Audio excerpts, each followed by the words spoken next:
I was standing in a quiet conference room, the kind that smells faintly of printer ink and polished wood, while the man who had spent months dodging my calls finally sat across from me. My uncle, Gerald. He looked relaxed, too relaxed, leaning back as though nothing about this meeting concerned him. His lawyer, a younger man with careful hair and a silver tie clip, shuffled papers with the confidence of someone who believed every advantage belonged to his client. They thought I had come alone and unprepared. Gerald tapped a stack of folders, pushing them slightly toward me as though offering a gift. "We agreed, Nora," he said. "We split everything evenly. That was your mother's wish." "My mother's wish." He said the words so casually, as though he had honored a single one of them. The lawyer chimed in. "Ms. Hall, if you'll sign these documents, we can finalize the division today. This will be much simpler for everyone." I didn't touch the papers. I simply opened my own folder, neatly organized, color-coded tabs, the product of months spent combing through records they assumed I'd never look for. "I appreciate the offer," I said, my voice calm, steady. "But before we split anything, I have a few things to clarify." Gerald chuckled. "Nora, there's nothing to clarify. Your mother trusted me with the estate.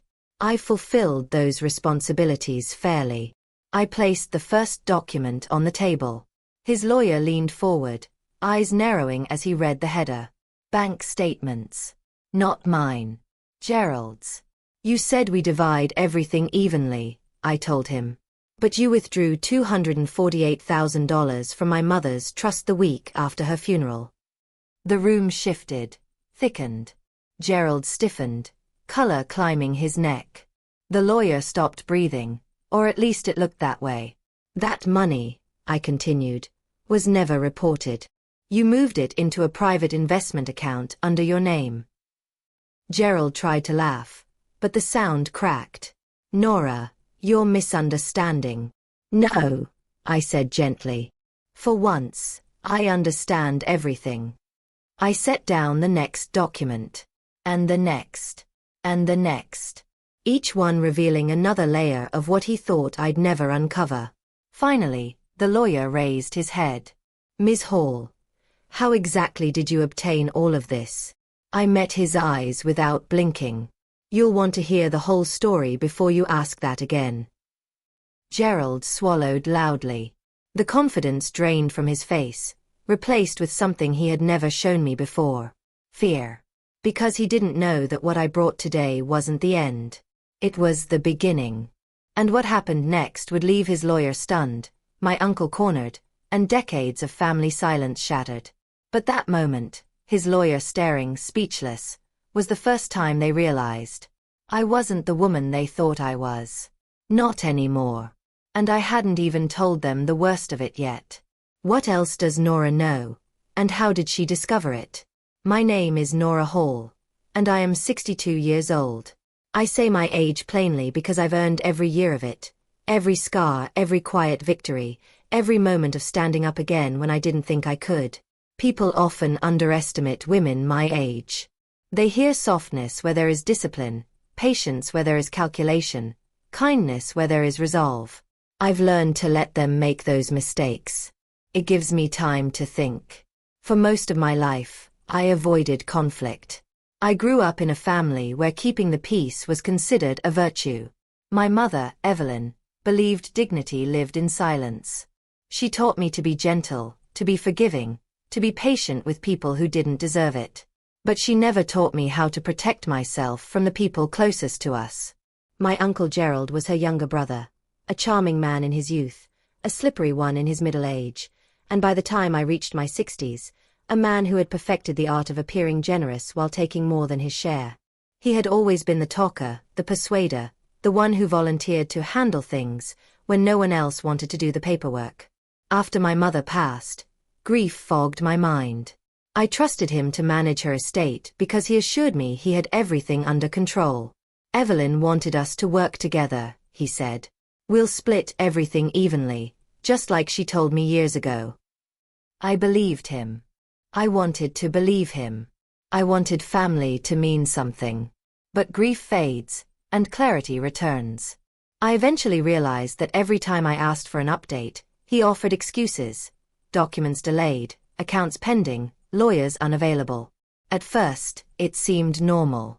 Estate work is messy. But the delay stretched into months. Then a year. Then 2. And that's when something in me changed. I remember the exact moment. I was in my small kitchen, making tea, staring at the steam gathering against the window. I thought of my mother's hands, steady, elegant, always busy, and I realized she trusted me to handle her legacy. Not him. What was I doing letting someone else control it? I went to the file cabinet I kept closed for too long. I opened her old folders, froze when I saw dates that didn't match the stories Gerald told. And then, I began. I wasn't a lawyer. I wasn't an investigator. But I had time. I had patience. And I had the truth on my side. A dangerous combination, as it turned out.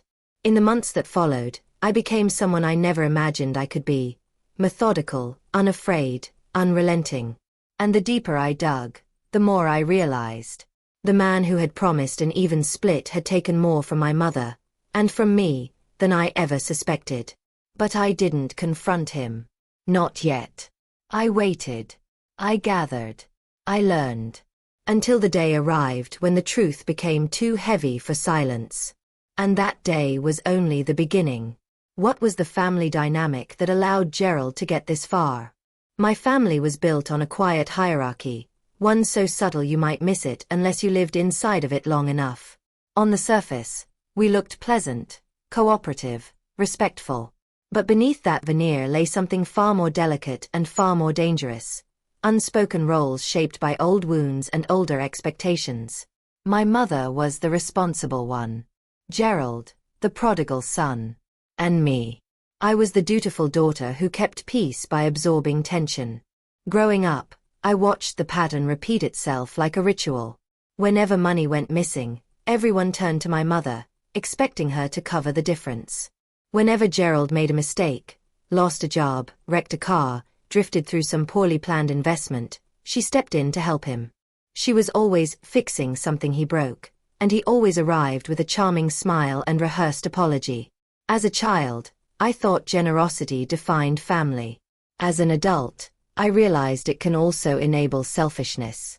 By the time I was in my 40s, my mother still believed Gerald could transform into the responsible man she imagined him to be. She believed in potential more than patterns. It was her one great flaw, and he depended on it. When she became ill in her 70s, her dependence on him deepened.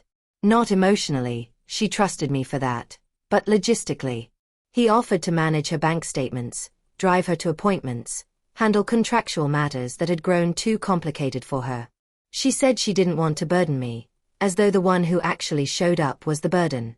She never realized that while I brought meals and sat by her bedside, he brought contracts and whispered assurances. And she signed things. Not because she trusted him more, but because she believed she was running out of time. After she passed, I learned the truth in fragments. A missing folder.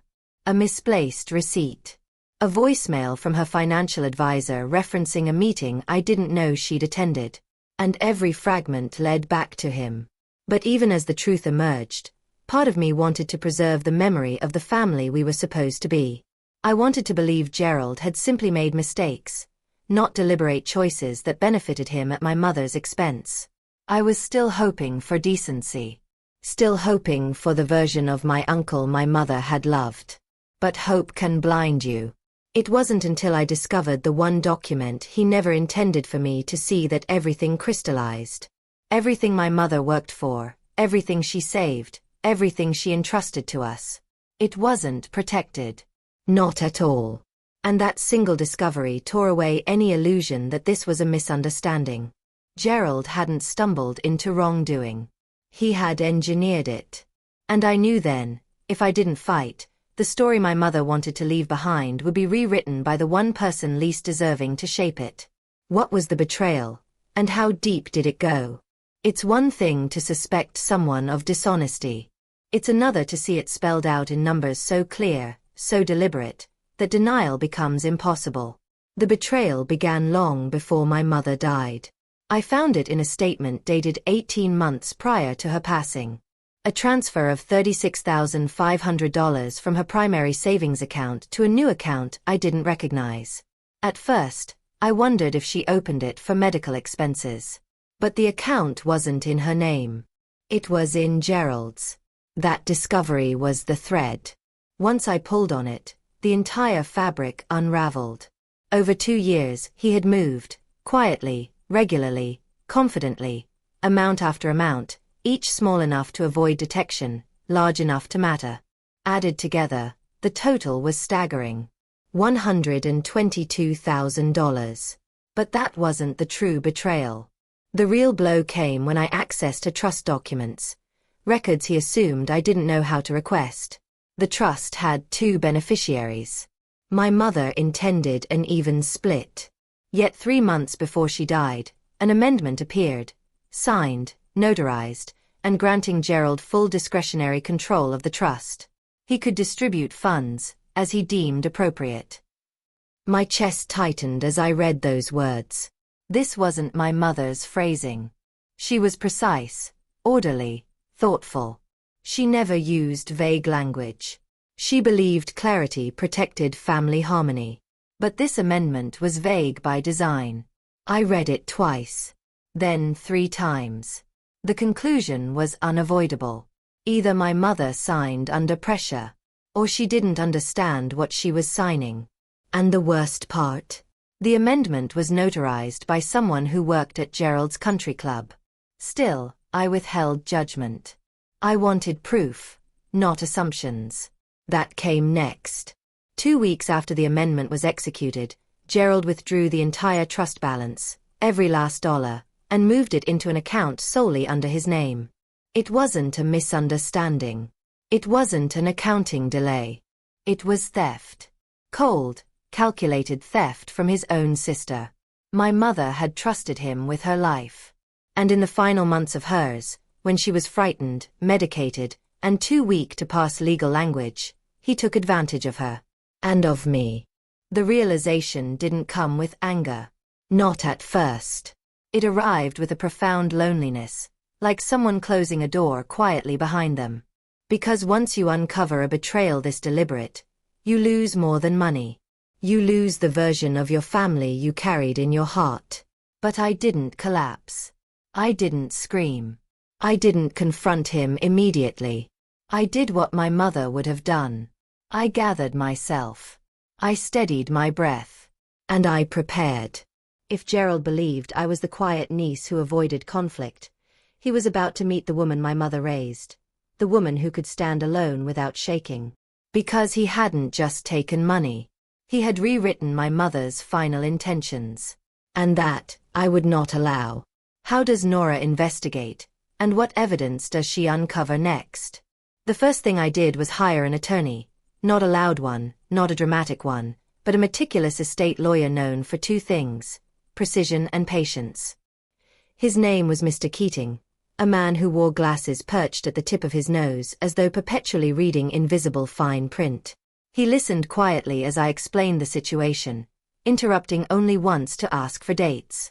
He took notes like someone cataloging an archaeological dig, carefully, reverently, expecting to find something buried.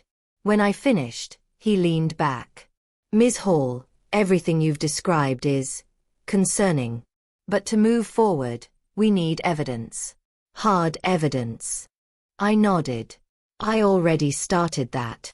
Over the next month, we gathered everything.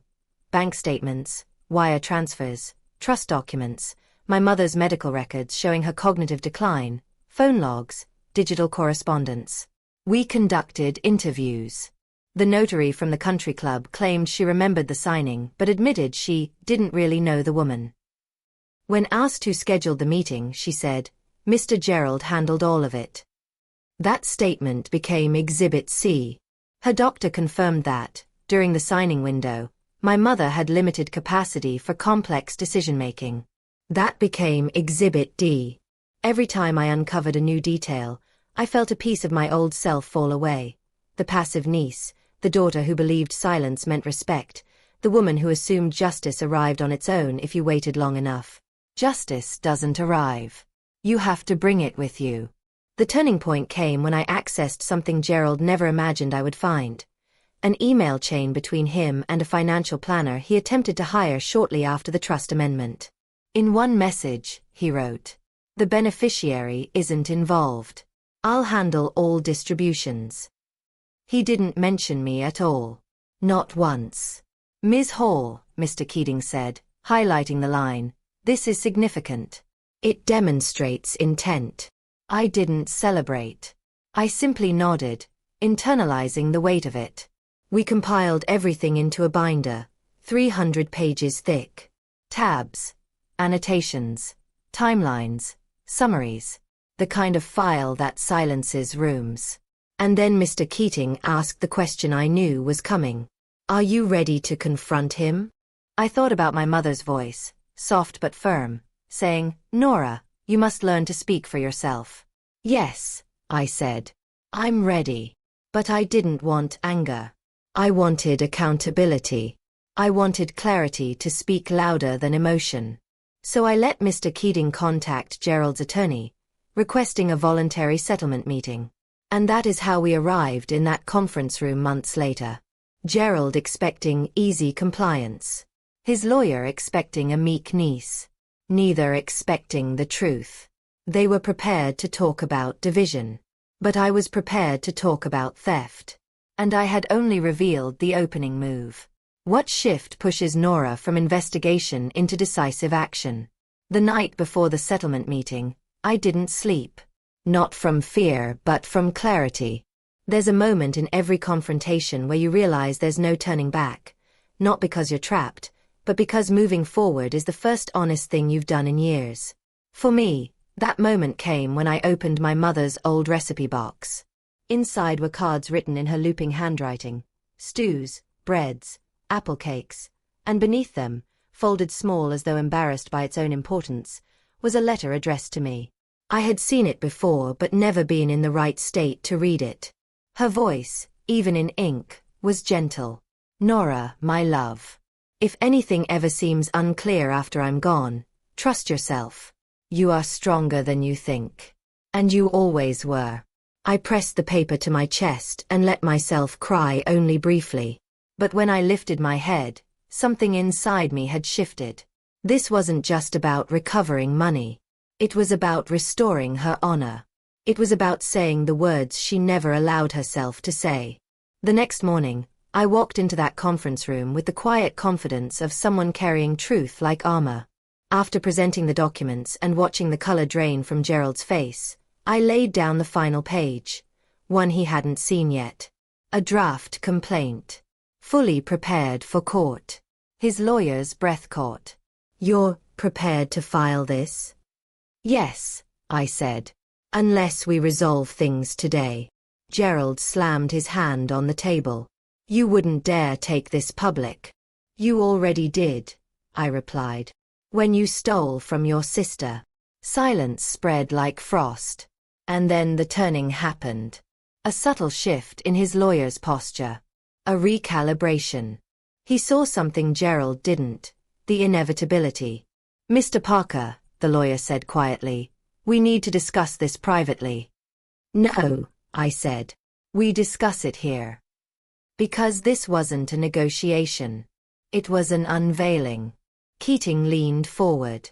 "Ms. Hall is offering a path that avoids litigation.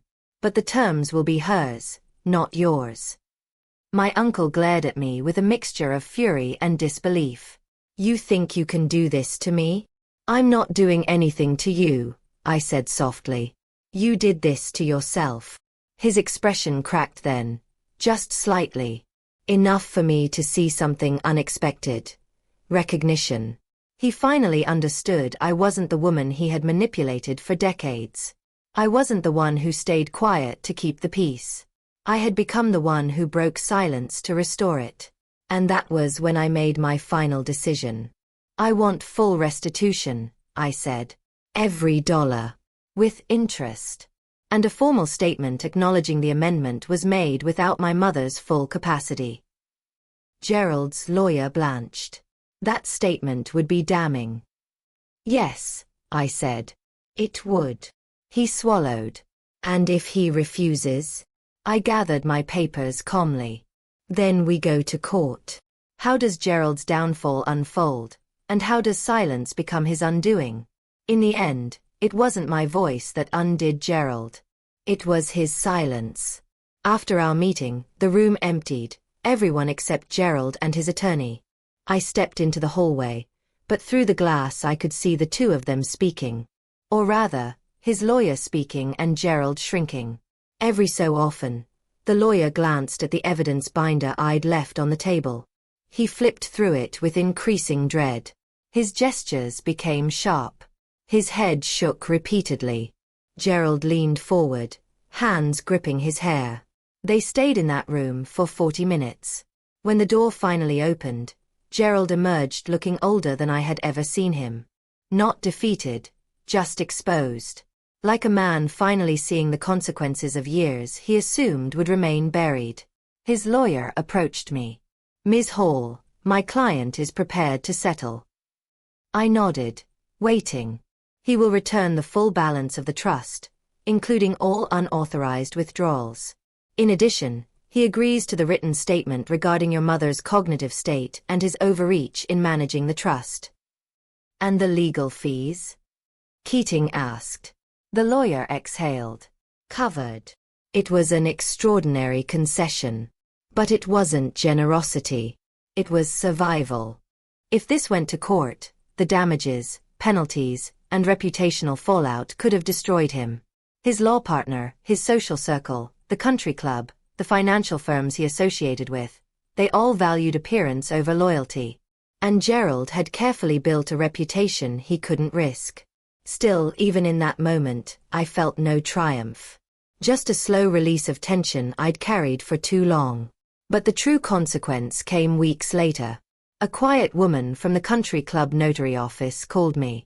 She said Gerald had been removed from their membership after the board learned of the investigation. "They prefer members whose affairs are in order," she said delicately. Then his financial advisor called. They terminated their relationship with him. Then his business partners. Not because I pushed. Because documents speak louder than accusation. Because truth, once exposed, spreads on its own. Gerald never apologized. That wasn't in his nature. But he did something far more revealing. He stopped contacting me entirely. No calls. No emails. No messages. The man who once saw me as soft and malleable could no longer look me in the eye. His downfall wasn't dramatic. It didn't involve handcuffs or shouting. It was quiet, isolating, and deeply personal. The kind of downfall that reshapes a man's understanding of himself. And when restitution arrived, 2 wire transfers totaling everything he took plus interest, I didn't feel vindicated. I felt free. But the real freedom came later, when I sat alone in my kitchen again, the same place I first decided to investigate, and realized. I never once raised my voice. I never once acted out of vengeance. I simply told the truth. And the truth did the rest. What becomes of Nora after justice is served? The weeks following the settlement felt strangely quiet. Not empty, just peaceful in a way I hadn't felt in years. There's a particular kind of silence that settles in your home after a long conflict. A silence shaped not by absence but by relief. I filled mine with small rituals. Morning tea. Long walks. Sorting through my mother's belongings not with grief, but with gratitude. Restitution covered her unfinished medical bills, restored the savings she intended for my future, and allowed me to repair the old garden shed she always wanted me to fix. I planted rosemary and lavender beside it, 2 scents she loved.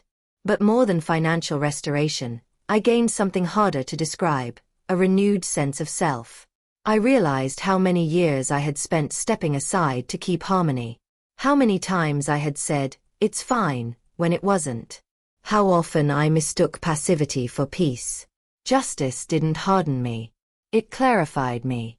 And it taught me how to protect the boundary between forgiveness and enabling. A few months later, I received a letter, Handwritten, shaky. It was from Gerald's wife. She apologized for her husband's actions, not in his place, but on behalf of the harm his choices caused the family. She wrote that the settlement had forced them to confront truths they avoided for years. At the end she wrote, "I hope one day you find peace in all of this." I smiled when I read it. Because I already had. Peace doesn't arrive when someone apologizes. It arrives when you stop needing them to. Life went on. Slowly. Gently. I began volunteering at a local legal literacy program, teaching seniors how to understand their estate documents, how to ask questions, how to advocate for themselves. It felt like honoring my mother's memory in the most practical way possible. Some evenings, I would sit on the patio with a warm cup of tea, breathing in the lavender I planted. And I would think about how everything unfolded, how I entered that conference room unsure of my strength and walked out understanding it completely. The truth didn't just set me free. It rebuilt me. What wisdom does Nora leave the audience with? If there is one thing I hope anyone takes from my story, it's this. Silence is not kindness when it protects the wrong person. My mother believed keeping peace preserved love. But sometimes, silence doesn't preserve anything. It erodes clarity. It enables harm. It gives the loudest voice to the one who least deserves it. When you speak, for yourself, for your loved ones, for the truth, you don't break peace. You build it. Justice is not vengeance. It is restoration. It is the act of placing things back into the hands they were meant for. And sometimes that requires courage you didn't know you had until the moment arrives when you need it. People often assume strength comes from confrontation. But strength also comes from preparation. From documentation. From patience. From choosing words carefully instead of wielding them recklessly. My revenge, if one insists on calling it that, was simple. I told the truth in a room where lies had grown comfortable.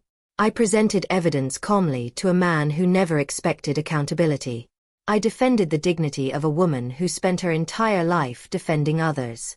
And I did it without shouting. Without threats.